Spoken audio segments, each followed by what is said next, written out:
E mais do que nunca nos faltam Sócrates. Precisamos não de um, mas de milhares. Centenas de milhares de Sócrates que vão às praças públicas denunciar os falsos sábios.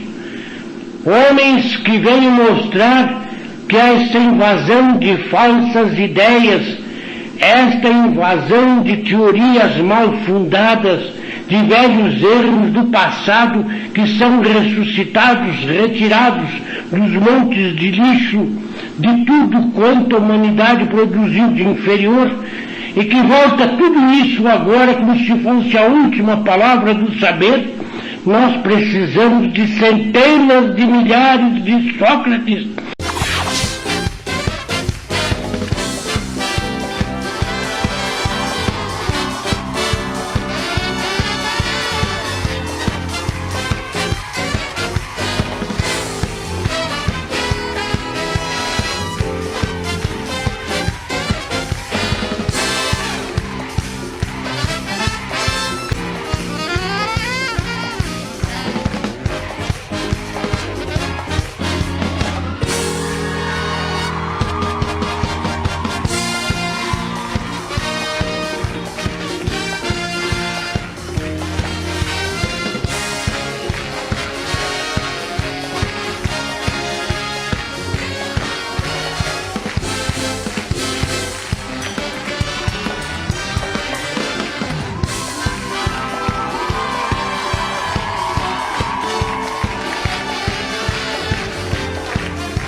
Cara, aí tá um lance que é muito interessante, assim, tipo, quando a Hebe morreu, parece, assim, que o Brasil perdeu a consciência, assim. Parece que o grilo falante do Brasil era a Hebe, velho. Cara, ninguém odiava a Hebe. Conhecia alguém que odiava a Hebe? Conhecia alguém que odiava a Hebe? Não. Então, cara, como é que alguém... Cara, ninguém odeia o grilo falante, cara. Do Pinóquio. Ninguém odeia a Sininho do Peter Pan, entendeu? Cara, é muito estranho isso, porque, tipo, a Hebe, ela falava tudo de uma perspectiva dela. Era tudo altamente pessoal. Era tudo a Hebe falando sobre as coisas que a Hebe estava vendo. Ela não representava um grupo, ela tava cagando se agradar esse ou aquele. Ela era meio politicamente correta também, assim e tal. Era aquelas velhinhas que falavam umas verdades, mas era aquelas verdades assim que tipo, não machuca ninguém, mas era real, cara. A Hebe era o grilo falante do Brasil, mano. Era tipo, era a consciência do Brasil. Era tipo o último Sócrates em Atenas, velho. Tudo que ela falava da perspectiva pessoal dela, cara. E, cara, parece que quando ela morreu o grilo falante do Brasil, mano. Cara, até o Cogos foi no velório da Hebe, velho. Tem noção disso? Tipo, a Hebe era a única pessoa capaz no Brasil de reunir no sofá dela o Cogos, o Renan Calheiros, Bolsonaro, Luciana Gimenez e Jean Willis e fazer todo mundo ficar pianinho.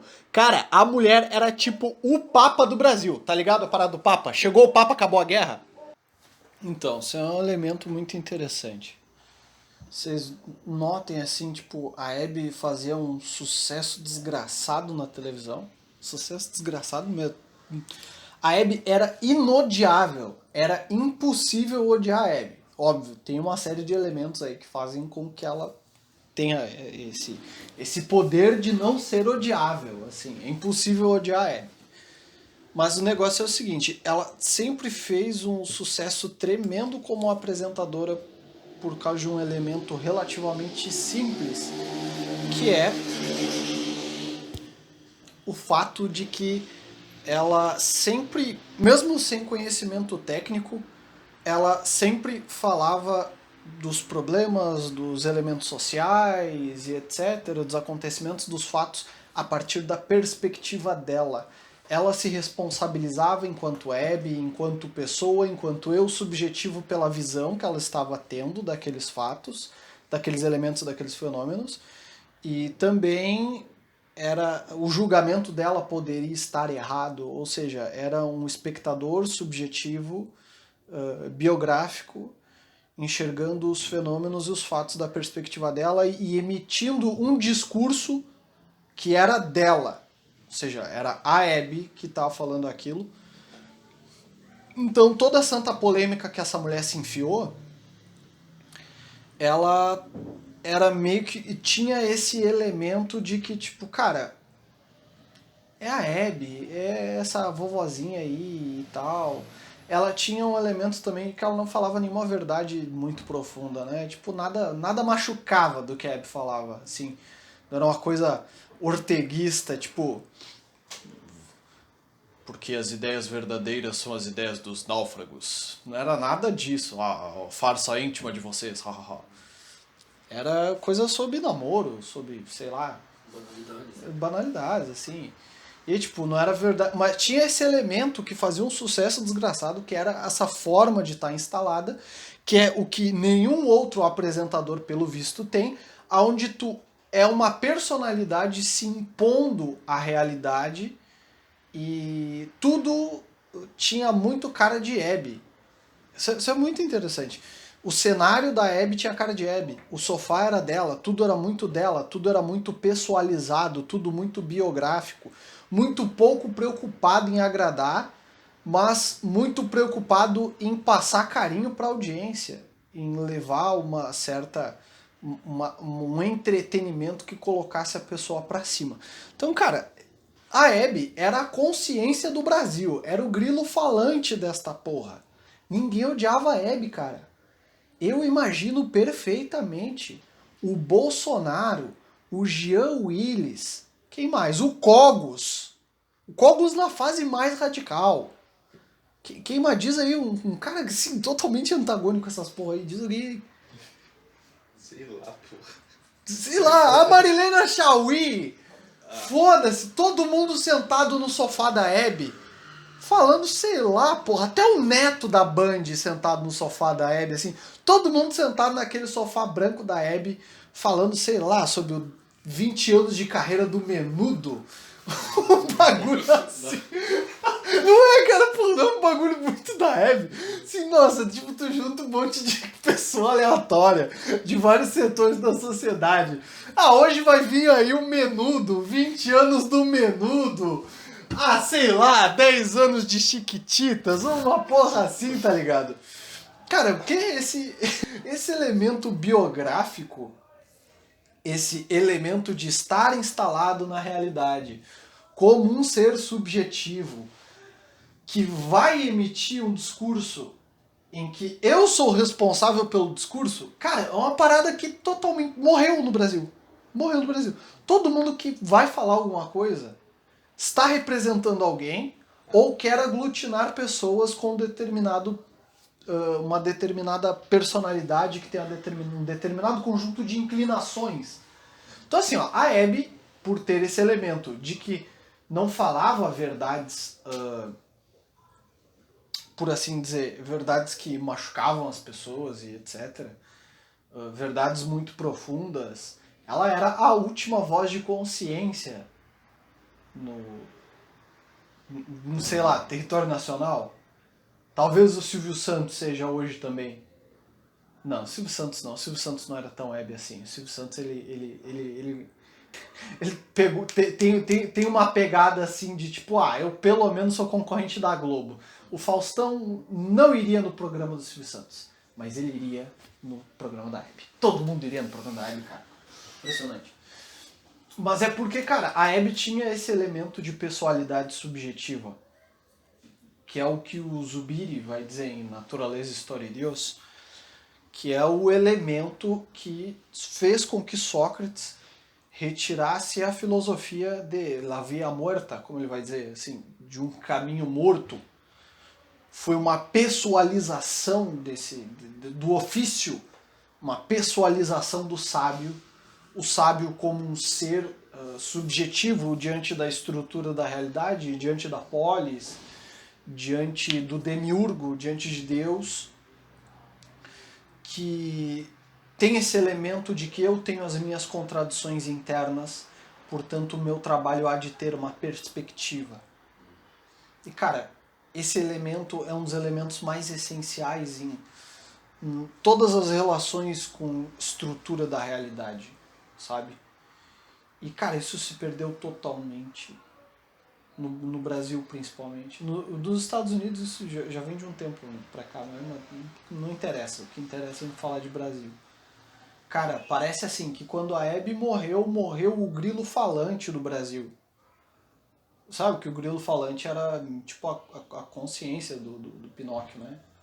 Era tipo a consciência do Pinóquio. Então assim, mano, esse elemento de pessoalização é o elemento essencial onde todo e qualquer ser humano precisa desse comprometimento consigo mesmo para que qualquer verdade seja simplesmente descoberta, entendeu? É o princípio de toda e qualquer coisa. Não é o que o velho Olavo fala no Coffee, na primeira aula do Coffee. O velho não fala na primeira aula do Coffee, essa parada de se posicionar como sogros, não sei o quê. Corta aí o bagulho e bota o velho falando aí pra não dizer, a vida falou, bota o velho falando.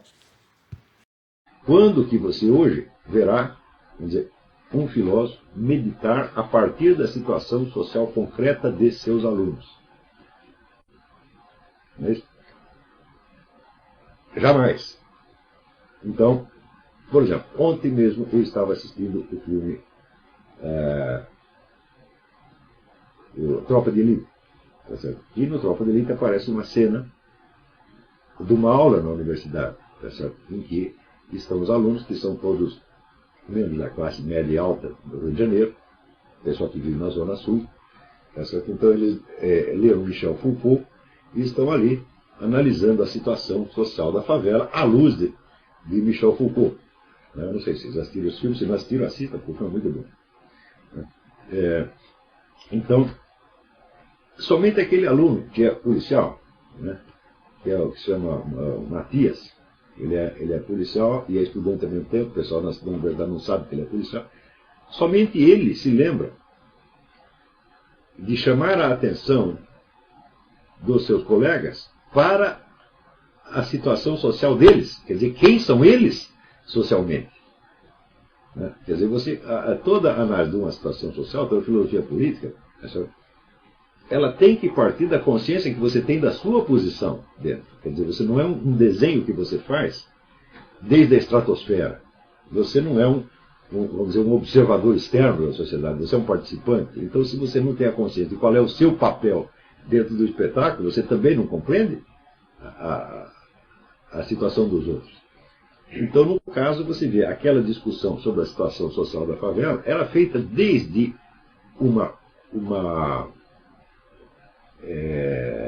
desde um lugar, desde um ponto de vista absolutamente hipotético e irreal. Eles estavam falando como se eles todos fossem o Michel Foucault, e não como se fossem as pessoas que realmente são. E o que elas são exatamente ali?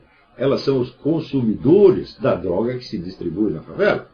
Então são elas que fornecem o dinheiro para o narcotráfico continuar funcionando. Essa é a situação real. E aquele personagem, o Matias, é o único que tem consciência disso. Tá certo? Então, você vê que esta é uma situação comum na nossa universidade. Tá certo? E isso expressa exatamente a antifilosofia na sua expressão mais radical, mais estúpida e mais acachapante. Tá certo? Então, isso é o que nós não podemos aceitar de maneira alguma.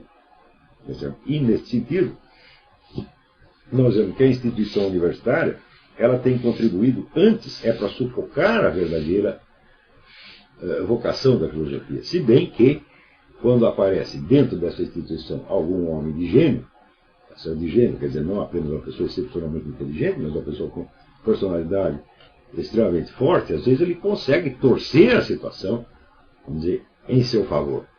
Tá certo? Essa sinceridade aí. A sinceridade é assim, ó, você tá sendo tão sincero que o teu pescoço, a tua moral, tu passar por mentiroso ou nota que tá valendo isso. Cara, o que hoje tem gente falando em nome dos trabalhadores, em nome da esquerda, em nome da direita, em nome... Cara, primeiro, essa imbecilidade de direita e esquerda, desde a queda do Muro de Berlim, já ficou bem opaca. É desde a Segunda Guerra Mundial. Mas vamos pegar o Muro de Berlim. Vamos tomar esquerda como uma coisa que tenta demolir a civilização ocidental. Vamos jogar para a esquerda tudo que tenta demolir a civilização ocidental. E a direita é os caras que tentam segurar alguma coisa que sobrou aí, e sei lá, uma coisa assim, bem caótica. Embora ainda arrisquem dizer que os liberais são de direita, alguma coisa assim, cara, essa dicotomia já demonstra imbecilidade do analista, né? Então, tá, todo mundo fala dentro dessa abstração. Ou seja, assim, eu estou falando sobre um fato, mas na perspectiva da direita. O outro, na perspectiva da esquerda, que é uma luta de classes. Aí na direita seria o quê? A direita no Brasil é um elemento, é uma parada muito engraçada, porque tipo, os caras não têm identidade. É uma coisa assim, pensar como a esquerda, com as categorias da esquerda, pensar com os termos da esquerda, inclusive, mas tentar fazer outra coisa com isso. Ou seja, não tem como não dar merda. Por exemplo, um exemplo, assim, para matar essa questão, assim, sair da política um pouco. Cara, como o Estado deve se comportar? A gente não tem uma ideia de direita em circulação. A gente tem uma ideia, tipo... o Estado é inchado. Porra, e aí? Tá, beleza, o que a gente faz? Faz uma reforma administrativa. Beleza, mas o José Pedro Galvão ele fala categoricamente que o Estado ele precisa não ser regulamentado pela técnica, mas usar da técnica para preservar aquilo que é humano. Beleza, o que é humano para a esquerda? Digamos, o que é anticapitalista, o que privilegia a luta de classes, isso é humano para a esquerda. Tudo que é burguês, entre aspas, né, burguês é desumano, porque está te explorando. E para nós, o que é humano? O que precisa ser preservado? O que o Estado vai preservar? Ou ele não vai preservar nada? Bom, se o Estado não preserva nada, que vai mandar o mercado.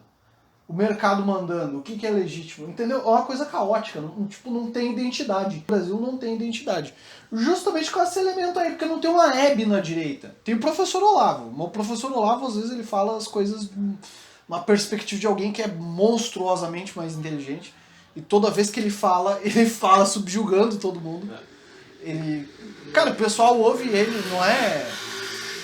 Ninguém no Brasil ouve o Olavo de Carvalho porque quer dar crédito ao velho. É porque ele humilhou todo mundo. E tipo, a última palavra é dele, digamos assim. No imbecil coletivo ele fez isso. Ele botou a classe acadêmica inteira no bolso. Ele não faz parte da direita, não faz parte da esquerda, ele faz parte dele, né? É isso que falta. O que falta? Um monte de cara instalado biograficamente chegar e... Cara, eu acredito que o Estado é assim. Aí vem outro e diz, eu acredito que é isso, eu acredito que é isso, eu acredito que é isso. Beleza, de onde saiu essa ideia de vocês? Tá entendendo? É que, tipo, ser de direita hoje é ser contra a esquerda. Qualquer um que é contra a esquerda é de direita. Né? Pô, foda-se, junta esses caras. Foda-se. Daí junta esses pau no cu aí. Tá, e aí, velho? Tá, então o que a gente não ouve o que o José Pedro Galvão tem a dizer? Vamos todo mundo aqui ler o Estado Tecnocrático, Teoria do Estado, do José Pedro Galvão, A Sociedade Política, vamos ler o José Guilherme Melchior, vamos ler o Olavo, porque todo mundo fala do Olavo, mas ninguém leu. É tudo recorte de YouTube. E depois a gente volta aqui e cada um vai falar a sua perspectiva. Bom, eu já vou ter na cabeça dessa gente a voz de 3 autores ecoando. Alguma coisa ali dentro eles vão convergir. Alguma coisa tem que convergir. E isso daí precisa ser identidade da direita. Enfia esse PEC no cu, rapaz. Não tem como mais troço esse PEC, esse troço Yankee. Sabe? Não tem como não, uma porra dessa, cara. Isso tem que encher a cara toda sexta-feira sendo brasileiro. O Brasil me obriga a beber, cara. Esse PEC, enfia no cu esse PEC, amigo. Porra. Mas aí, o que acontece? A ausência desse elemento biográfico é o que vai tornando oco o tecido social. Um cara que tem esse elemento biográfico é o Bolsonaro. E o que aconteceu? Hoje existe o bolsonarismo. O cara influenciou uma parada a tal ponto, a personalidade dele fez tanta diferença, ao ponto do cara gerar um fenômeno social. Não existe a direita, existe o que o Bolsonaro fala. Se o Bolsonaro sair e disser igual o Ítalo Marcilli, você tem que sair na rua e cagar nas calças. Você tem que sair na rua e cagar nas calças. Você tem que sair na rua e cagar nas calças. Velho, os caras vão fazer, velho. Os caras vão fazer e fazer selfie. Vota em mim. Porque eu caguei nas calças. Então, vocês estão entendendo? Cara, essa parada do elemento biográfico, quem usa esses termos é o Julian Marias, mas é uma constante na filosofia. Essa questão eu biográfico são termos do Julian Marias. Cara, essa parada do me colocar na perspectiva de uma pessoa diante dos fenômenos e dos fatos, ou seja, todo homem tem o desejo de conhecer, para ser aristotélico, né? Um pouquinho. Ou seja, todo homem tem o desejo de orientar-se diante da realidade. Ter o desejo de orientar-se já demanda um self, já demanda um eu, onde eu vou parar, eu vou dizer, porra, eu sou o Vitor e eu preciso comer, eu preciso tomar água, eu preciso tomar café, eu preciso tomar uísque. Eu sou brasileiro, os caras querem fazer SPEC aqui, tem que beber, né? Tem que encher a cara. Então, nisso, eu encontro com o meu eu, como o Santo Agostinho, que Santo Agostinho é um eu subjetivo, pecador, resgatado, dialogando com um espectador onipresente. Isso que é interessante. E Santo Agostinho dialoga com um espectador onipresente. Que é Deus, obviamente. Que tem uma parte nas Confissões, por exemplo, em que ele vai falando das maldades dele quando era criança. Sim, a mãe contou, a babá contaram assim, você era um pau no cu quando era criança. Se batia nos gatos, jogava água nos cachorros, fazia um diabo quando você era criança, e ele confessa pra Deus, entendeu? Ele vai dialogando com Deus, essa questão da maldade da meninice dele e tal. E entendam como é profunda essa questão do encontro consigo mesmo, e desse encontro consigo mesmo, essa projeção diante da realidade. Então, cara, isso é o que falta no Brasil. Falta na literatura alguém que chegue e imponha-se como uma personalidade que constrói uma narrativa assim e tal. Falta esse elemento. Bom, tem o Olavo na filosofia que fez isso, mas quanto mais melhor. Na política tem o Bolsonaro, mas também quanto mais melhor, porque hoje existem os bolsonaristas e o establishment. Mas nós precisamos de outras personalidades, sabe? E não tem. Tem o pessoal que bate continência, diz amém pro Bolsonaro. Também tem o pessoal conservador que apoia o Bolsonaro por uma questão de que política é associação. E, cara, é impressionante. A morte da Hebe foi a ruptura do tecido social do Brasil. Platão diz lá na Realeza que o rei é aquele que mantém o tecido social unido, porque tem uma habilidade, daí ela Hebe, rainha do Brasil, velho. Que matou o grilo falante. Por quê? Porque ela tinha esse elemento dessa falar de uma perspectiva biográfica. O programa dela era muito pessoalizado, era tudo com uma purpurina, um paetê de perua louca, que era dela, entendeu? E ninguém achava ridículo porque era dela, estava integrado numa personalidade que, sabe, não é? Sim. Então, cara, tinha a sua estética, assim, tinha o seu... Era uma coisa respeitável. Quer dizer, cara, a carreira dela inteira, até cantora ela foi. Minha avó tem o CD da Hebe aí, eu acho. Deve ter. Muito bom. A Hebe cantava mais que o Chico Buarque, cara. Puta. Chico Buarque tem uma voz de buzina de pipoqueiro, né? Carlos, a faixa de música, Carlos. Imagina, cara. Imagina o cara lá na gravadora. Chico, Chico, pega aí o microfone aí, Chico, canta pra nós aí, pega o violão, papá. Aí imagina. Carlos, a faixa de música, Carlos. Uma buzina de pipoqueiro. O Cartola também cantava mal pra caralho, mas ele era bom compositor, tinha uma viola. Cara, você pega as músicas do Cartola, assim, 2 dias de introdução, assim, aquela viola rasgada, assim. Compensava, né, de alguma outra forma. Não, a letra do Cartola era, porra. Pô, o Ney Matogrosso, pra mim, um dos maiores intérpretes vivos do Brasil. Ney Matogrosso, nunca compôs porra nenhuma também. O Ney Matogrosso, cara, ele interpretou Cartola.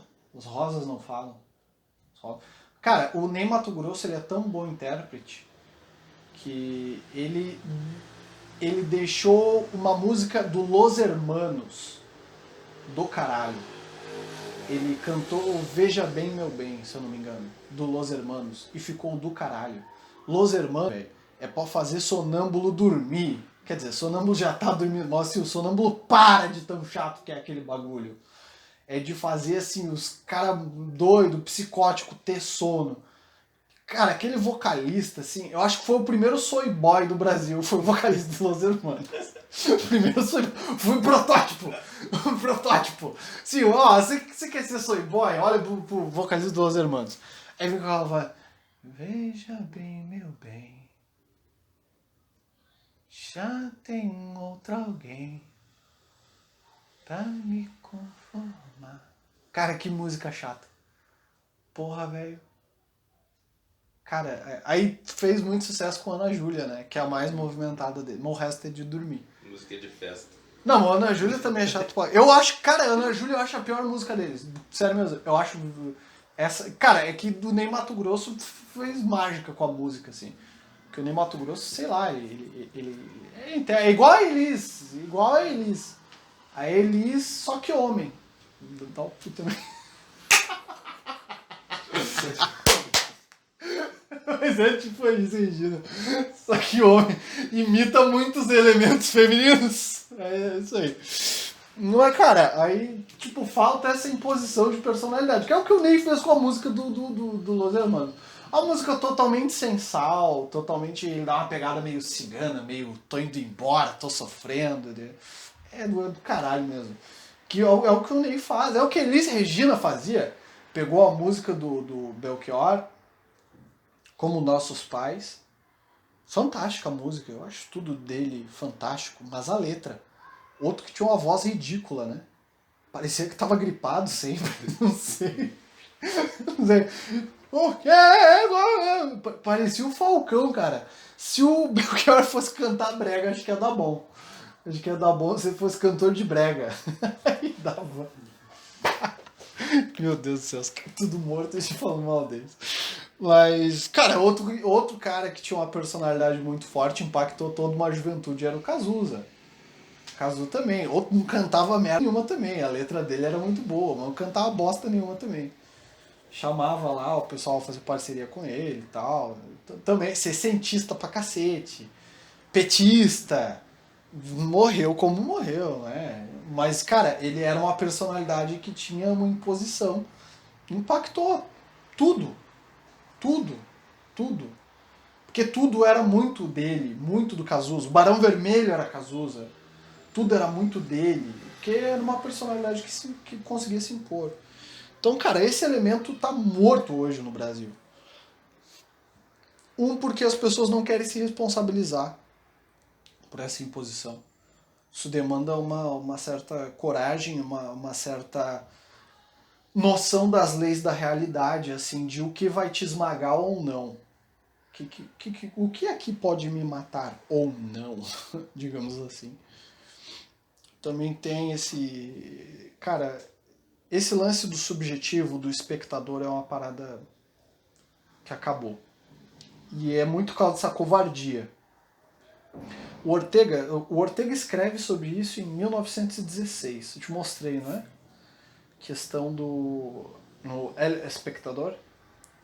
O Ortega vai escrever sobre... Acho que é... Tá por aí? Onde é que tá, será? Tá aqui o Espectador. Perspectiva. Mas, cara, é interessante, assim...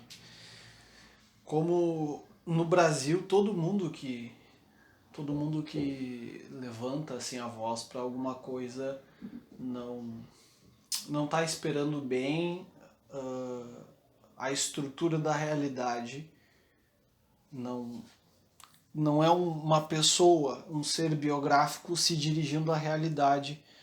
É alguém que está em busca de construir ou encontrar uma cidade de espelhos, não é? Então, assim, é uma parada muito rara, algum artista, influenciador, qualquer coisa, cara, qualquer coisa, um escritor, obviamente, tirando o Olavo e outros, assim, que são fenômenos, né?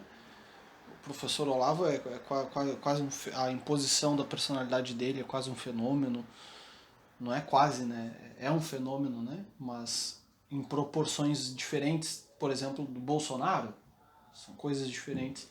Porque o professor Olavo colocou termos em circulação que o pessoal começou a se encontrar, as coisas foram se encaixando. Então, o Olavo e sua obra é um fenômeno de uma natureza diferente, mais profunda, que, sei lá, é um efeito muito louco, né?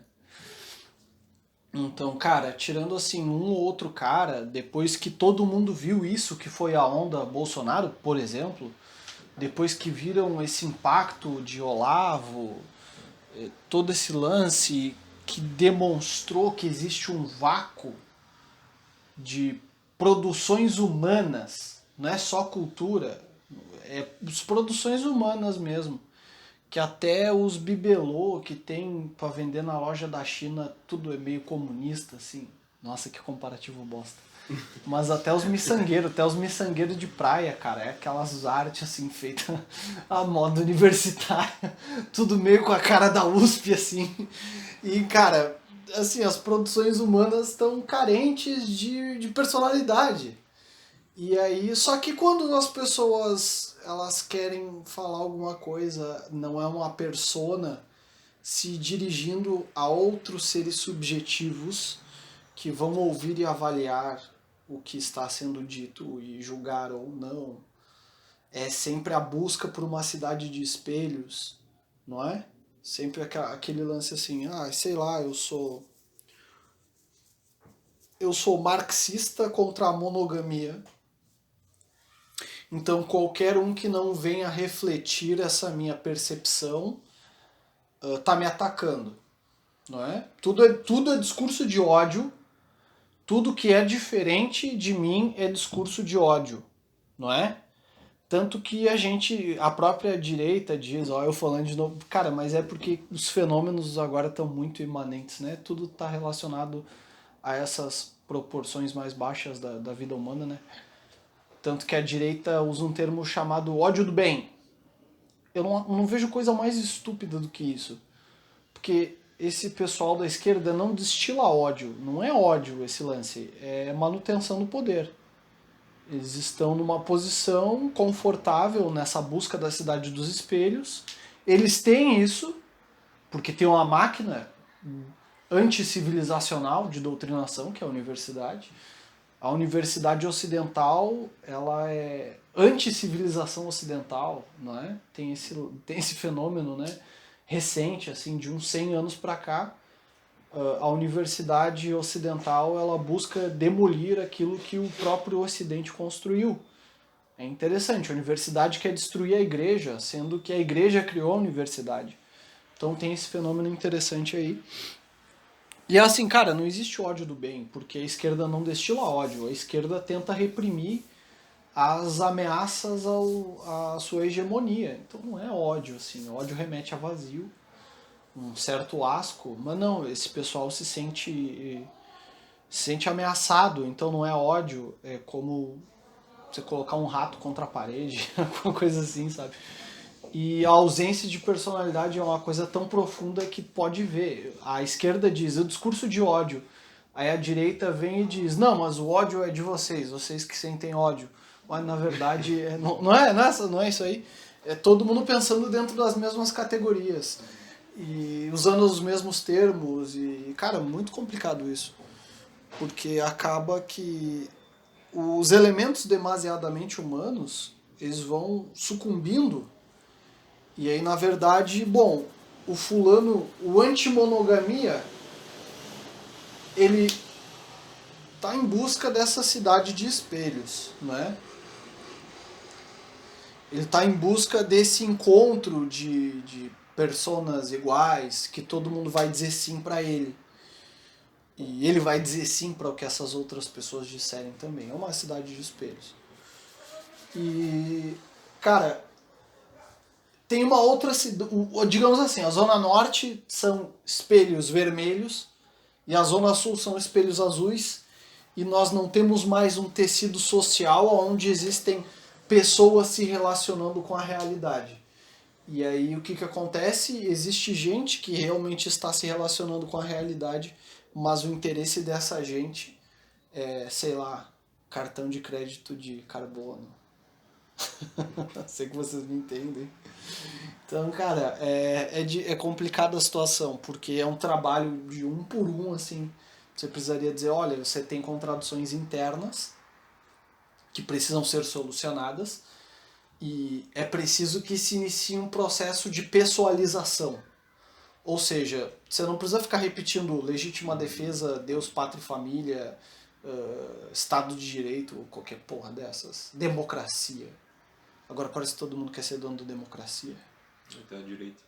Sim, todo mundo quer ser mais democrata que o outro, mas aqui embaixo nós estamos disputando para ver quem é o mais democrata. Quem pega essa palavra, quem quer que domine ela. Pois é, e aí a gente tá brigando aqui pela palavra. E o pessoal do andar de cima tá impondo pra gente um cartão de crédito com base no carbono.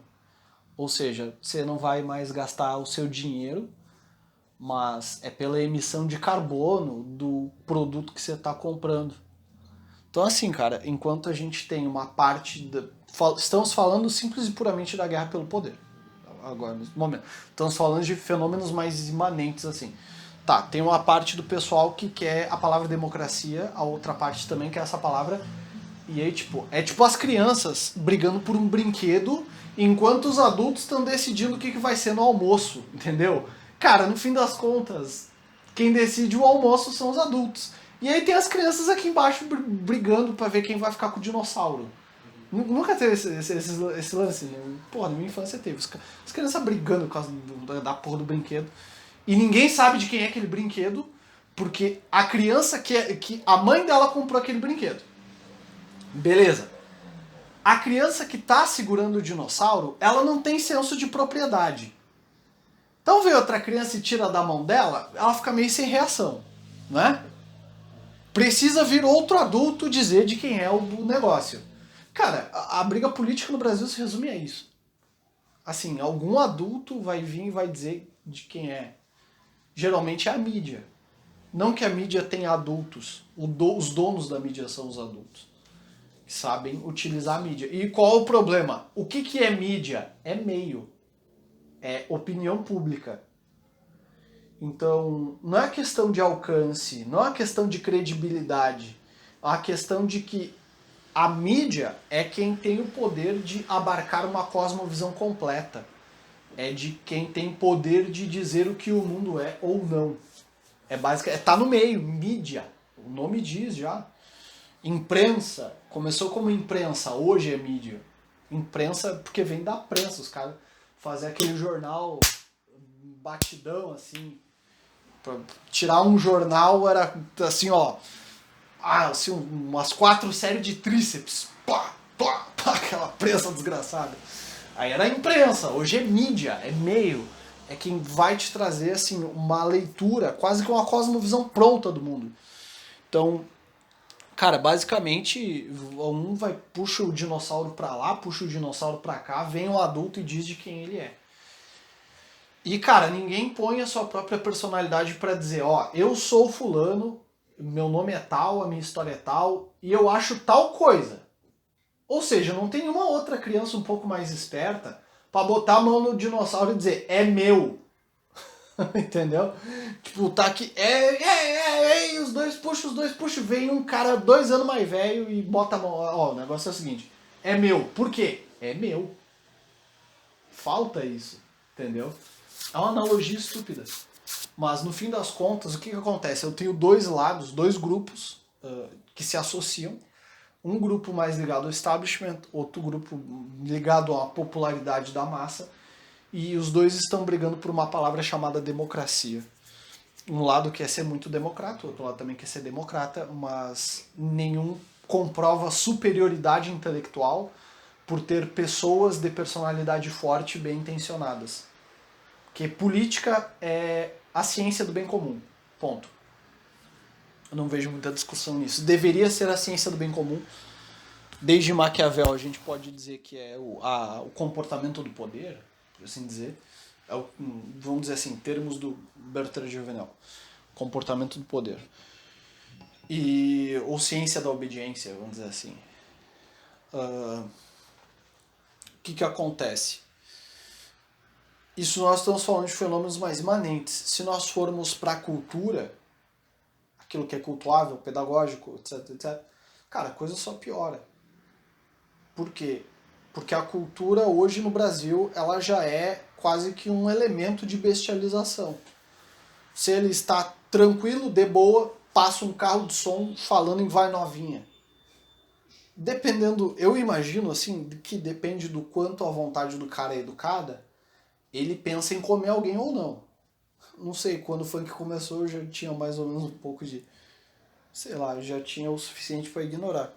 Mas assim, você imagina um moleque de 14 anos na puberdade fazendo, sei lá, alguma coisa e passa um carro de som falando em sentada. Será que esse moleque sai de um estágio de eu sou gente pra eu preciso comer alguém? Ou seja, ele sai de si para entrar num estágio mais bestial de si mesmo, mas onde ele perde o próprio eu. Então, a coisa é desesperadora quase, né? Mas esse é o elemento que falta.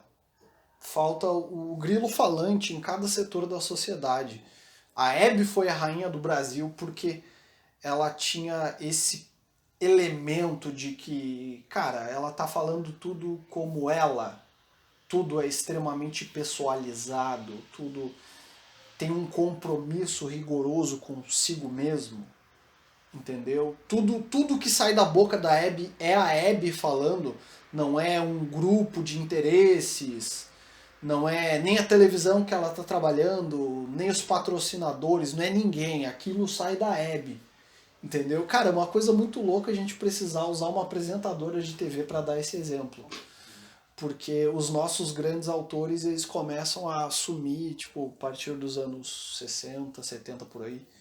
Eu acho que assim, a gente tinha um Brasil de Vicente Ferreira, Washington Vita.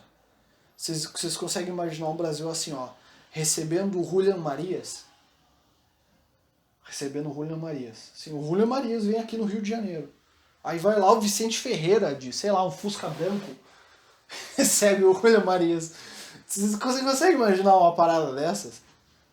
Tipo, encosta assim um Fusca branco no aeroporto do Rio de Janeiro, tá o gordinho Julian Marias. Vem o Vicente Ferreira, abre a porta. Olha que tá, cacete, sei lá. E, cara, abriu a porta do Fusca e os caras vão para uma convenção de filosofia. E, cara, ninguém vai falar em macaquinhos cu, tabaco, pinto, sei lá. Cara, é uma coisa surreal, admitamos. Quando eu li isso, quando eu li Julián Marías se referindo a Vicente Ferreira, assim, de uma forma muito próxima, tipo, porra, esses caras se conheceram. Cara, eu fiquei em choque. Vicente Ferreira, brasileiro, no Brasil, gente do Brasil que conhece os caras da escola espanhola. Não. Mas cara, é realidade, é Brasil. Mário Ferreira dos Santos. O cara foi marginalizado. E o que aconteceu com a nossa cultura? Não absorvendo Mário Ferreira. Porra. O que foi Tropicália? O que foi... O que é o Chico Buarque? O que é aquela blusinha de poker do Chico Buarque? Apesar de você... Todo mundo acha uma... Cara, na escola os caras falam como se fosse o ápice da inteligência, uma crítica idiota do Chico Buarque à ditadura, ao regime militar. Não, cara, pelo amor de Deus, o crioulo, rapper, crioulo, faz melhor que o Chico Buarque. Admitamos. Crioulo faz melhor que o Chico Buarque. Só que o Chico Buarque tem um peso ideológico de ter nascido num período em que, na juventude não, numa certa maturidade, ele estava durante o regime militar. E ele escreveu contra e cantou contra, não foi pego na censura, porque não era essa ditadura toda, né? Foucault veio aqui durante o regime militar, cara. Não tem heroísmo nenhum ter lutado contra o regime militar. E o Chico Buarque é aclamado como herói. O Crioulo faz melhor que ele. Sinceramente. O Crioulo é Foucaultiano. Tem uma gritante limitação de enxergar várias estruturas da realidade e do tecido social como um aparato de controle, como é todo Foucaultiano. Vigiar e punir, uma coisa assim. Mas o Crioulo é muito melhor que ele, cara. Como artista. Expressar um sentimento. Tem um vídeo dele ao vivo cantando Não Existe Amor em SP. Cara, o nome da música já é tosco. Porque o cara é obrigado a falar SP. Ele não se deu o trabalho de falar Não Existe Amor em São Paulo. Mas é uma parada meio crítica, né? De você coloca só o prefixo, que fica uma coisa mais impessoal, porque ele quer dar ares de impessoalidade. Eu entendi o que ele quis fazer, eu só achei idiota. E, cara, ele faz o público, assim, aceita. O negócio é uma seita, cara. Não existe amor em SP. E parece, assim, que, cara, é um yoga hindu, assim. Todo mundo... Cara, é fora do normal. Porque ele é muito melhor artista que o Chico Buarque. Ele tem esse poder. A forma... Eu não gosto da crítica que ele faz. A crítica social dele é gasta. É Foucaultiana. Mas como ele expressa é genial. Agora, porque eu sou supostamente conservador, eu não posso achar que o cara é um gênio. O cara é. A crítica dele que é cansada. Mas a forma que ele expressa aquilo... E em alguma coisa ele tá certo também. Não tá tão errado assim porque ele retira da realidade. Ele enxerga a realidade como meio esses mecanismos de vigilância da microfísica do poder e tal, porque ele é Foucaultiano. Mas alguma coisa ele tá certo também. Mas, cara, ele é muito melhor que o Chico Buarque. Mas o Chico Buarque tem esse peso ideológico. Entendeu?